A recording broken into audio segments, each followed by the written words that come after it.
الرحمن الرحیم۔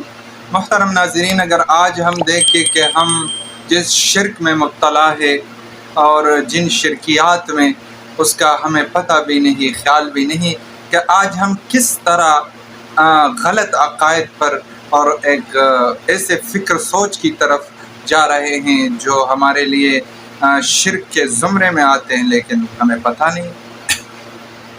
آپ صلی اللہ علیہ وسلم نے فرمایا، صحابہ میں آپ کے بارے میں یعنی اپنی امت کے بارے میں ایک ایسی شرک کی وجہ سے خوفزدہ ہوں جس کا ان کو علم نہیں۔ صحابہ نے فرمایا، کیا یا رسول اللہ؟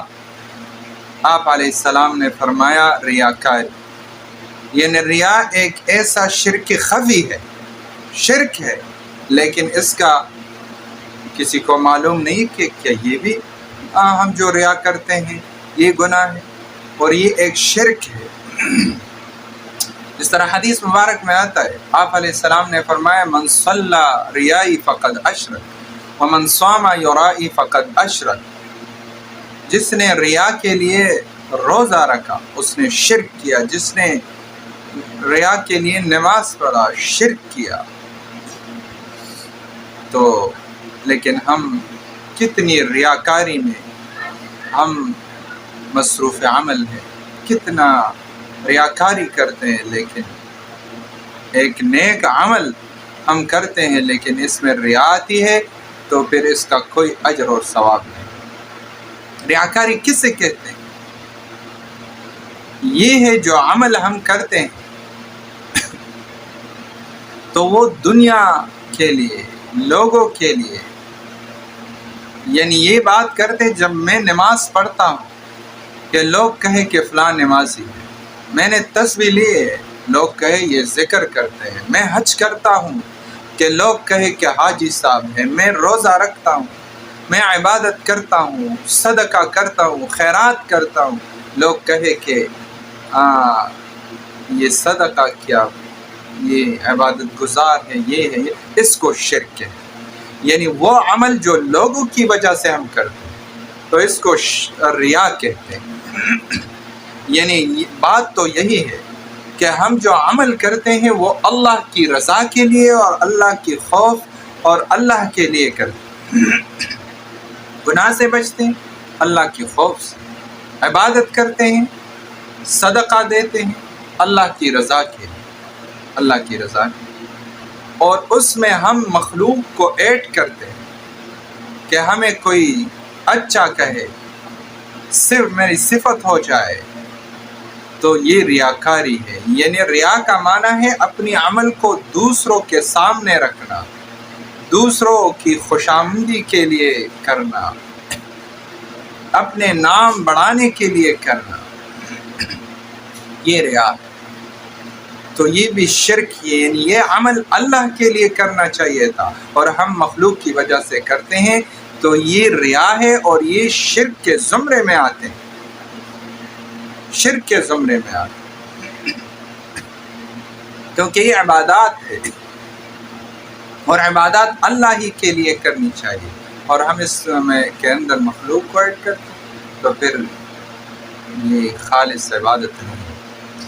تو اس لیے میرے محترم ناظرین، ہم جو عمل کرتے ہیں، عبادت کرتے ہیں، صدقہ دیتے ہیں، یہ سارے کے سارے اللہ کی رضا کے لیے دیتے ہیں۔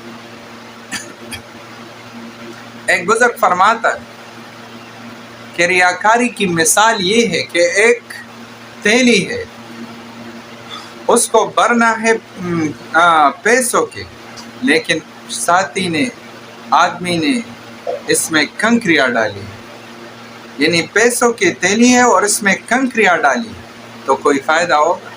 کوئی فائدہ نہیں۔ اس میں پیسے ہونی چاہیے اور اس میں کنکریاں ہے تو کنکریاں کوئی کام کی چیز نہیں، یعنی بیکار ہے۔ تو اس طرح عمل ہم کرتے ہیں، یہ سمجھتے ہیں کہ ہم نے نیکی کی، لیکن اس میں ہمارے ساتھ کچھ بھی نہیں، عمل میں کچھ بھی نہیں، اس کی مثال اس کنکریوں کی طرح، اور ہمارا جو عمل ہے وہ بیکار ہوتا ہے۔ تو اس لیے ہم ریا سے بچیں. جو بھی عمل کرے خواتین حضرات تو وہ اللہ کی رضا کے لیے،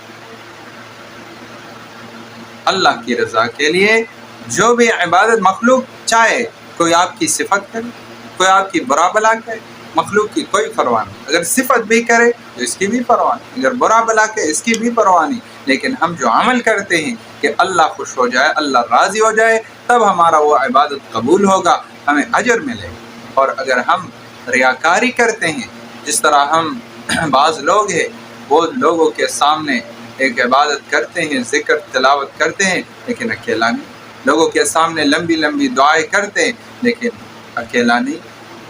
اس طرح جو ہم صدقات کرتے ہیں یا جو فوت ہو جائے اس کے بعد جو صدقے ہوتے ہیں اس میں بھی ہم زیادہ تر ریاکاری کرتے ہیں. صدقہ ہی نہیں ہے کہ آپ چاول پکائے بس یہ صدقہ ہے، لوگ آ جائیں، مدرسے کو دے، غریب کو دے، کسی فقیر کو دے، لیکن وہ ہم نہیں دیتے. کیوں؟ کہ پھر لوگوں کو پتہ نہیں ہوگا کہ اس نے اپنے میت کے لیے کوئی صدقہ نہیں، تاکہ لوگ سمجھے کہ انہوں نے صدقہ کیا ہے، اس کے لیے ہم وہ چاول پکاتے ہیں تو اس کا کوئی اجر ثواب نہیں. اس لیے ہی تو ریاکاری مخلوق کی وجہ سے آپ نے عمل کی، اور مخلوق کی وجہ سے جو عمل ہوتی ہے وہ ریاکاری ہوتی ہے، اور ریاکاری کا کوئی اجر ثواب نہیں. تو اس لیے ہم سمجھے کہ جو بھی عبادت کرتے ہیں اللہ کی رضا کی، تب ہی اجر ملے گا. اور جس نے 1 روپے دی وہ اللہ کی رضا کے لیے تو اس کا اجر زیادہ ہے، اور جس نے ریاکاری کی 1000 روپے دی لیکن ریاکاری کے لیے، لوگوں کے دکھاوے کے لیے خرچ کی، تو اس کا کوئی اجر ثواب نہیں. تو اس لیے ہم سمجھے کہ ہم جو اعمال ہے ہمارے وہ قبول ہو جائے، جو اعمال ہے ہمارے اس کا اجر ہمیں ادھر مل جائے.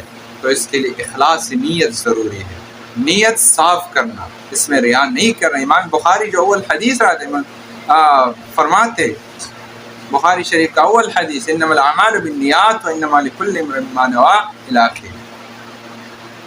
اعمال کا در و مدار وہ نیتوں پر ہے کہ جو تم عمل کرتے ہو، اس میں یہ بھی ہے کہ جو عمل کرتے ہو کہ یہ اللہ کی رضا کے لیے یا مخلوق کی وجہ سے، تو تب ہی اجر ملے گا. جب اللہ کی رضا ہو، اللہ کی رضا نہ ہو کوئی اجر نہیں. اس لیے ہم اللہ کا خوف کریں. اور جو عمل کرتے، آج اگر ہم دیکھیں تو ہمارے اعمال بہت کمزور ہیں، اور وہ بھی ہم ریاکاری اس میں شامل ہو جائے، اس میں شامل تو پھر کوئی اجر ثواب. تو اس لیے جو عمل کرتے ہیں اللہ کے لیے، اللہ کی رضا کے لیے، تاکہ یہ ٹوٹا پھوٹا عمل ہمارا قبول ہو جائے اور ریا سے پاک ہو، تو اس کا اجر ثواب ہی آخرت میں ہمیں ملے گا انشاءاللہ.